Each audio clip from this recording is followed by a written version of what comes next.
আসসালামু আলাইকুম। কেমন আছেন আপনারা? আশা করছি ভালো আছেন। আমরাও আলহামদুলিল্লাহ অনেক ভালো আছি।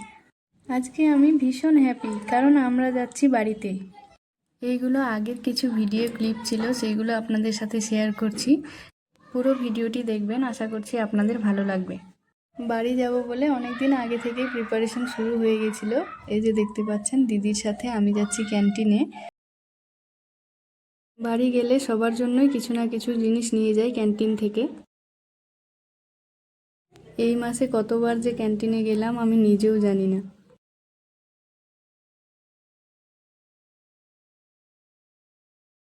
এখানে দেখুন কতগুলো ফুল ফুটে আছে। এই ফুলগুলো কিন্তু কেউ লাগায়নি, এগুলো এমনি এমনিই হয়েছে। আর আমরা বাড়িতে কত যত্ন করে ফুলের চারা গাছ লাগাই, তাও মারা যায়। সত্যি প্রকৃতি কত সুন্দর, তাই না? আর এখানে দেখুন, এই গাছটার ফুলগুলো এত নিচে ঝুলছিল আর এত বড় বড় যে দেখে আমি থাকতে পারলাম না, হাত দিয়ে তাই ধরতে চলে এসেছি। ক্যান্টিন থেকে ফিরে এসে সব রান্না বান্না কমপ্লিট করে গ্যাসটাকে দেখুন এইরকম সুন্দর করে সাজিয়ে রেখেছি ফুল দিয়ে। এই ফুলগুলো আমাদের এখানেই ফুটেছিল, তাই আমি এরকম সাজিয়ে রেখেছি। আমি প্রতিদিনই এরকম সাজিয়ে রাখি, খুব ভালো লাগে আমার।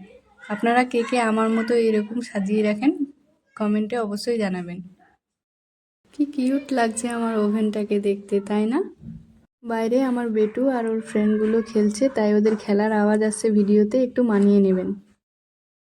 তারপরে খাওয়া দাওয়া সেরে এই যে দেখুন প্যাকিং কমপ্লিট করে নিয়েছি। দুটো ট্রলি হয়েছে, আরও কিছু ব্যাগ আছে, সেগুলো ওই রুমে আছে। বিকেলে গেছিলাম একটু পার্কে ছেলেকে নিয়ে, আর কোয়ার্টারের দিদিদের সাথে দেখা করতে। হৃদবাবু কোথায় আছে? দেখা যাচ্ছে না। কোথায় আছে হৃদবাবু? দেখি তো, এটার ভেতরে আছে নাকি। এ মা, এটা কে? হ্যাঁ, কে আপনি? বেরিয়ে আসেন।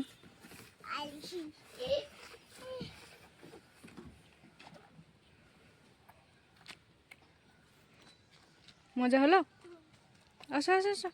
এই যে দেখুন, দিদিদের সাথে একটু বসে বসে গল্প করছিলাম। সবাই বিকেলের দিকে পার্কে বেরোয় বাচ্চাদেরকে নিয়ে।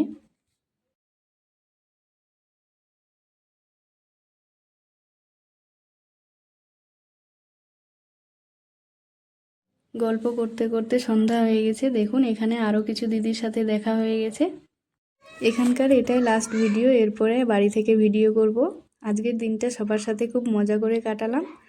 তো চলুন এবার বাড়ি যাব। আর এখানে দেখুন আমি একটু দোলনায় দুলছিলাম। এই ভিডিওটি এতটুকুই। ভিডিওটি আপনাদের ভালো লাগলে অবশ্যই আমার চ্যানেলটি সাবস্ক্রাইব করে আমার পাশে থাকবেন। দেখা হবে নতুন একটি ব্লগে। ততক্ষণের জন্য আপনারা সকলেই সুস্থ থাকুন, ভালো থাকুন। আল্লাহ হাফিজ।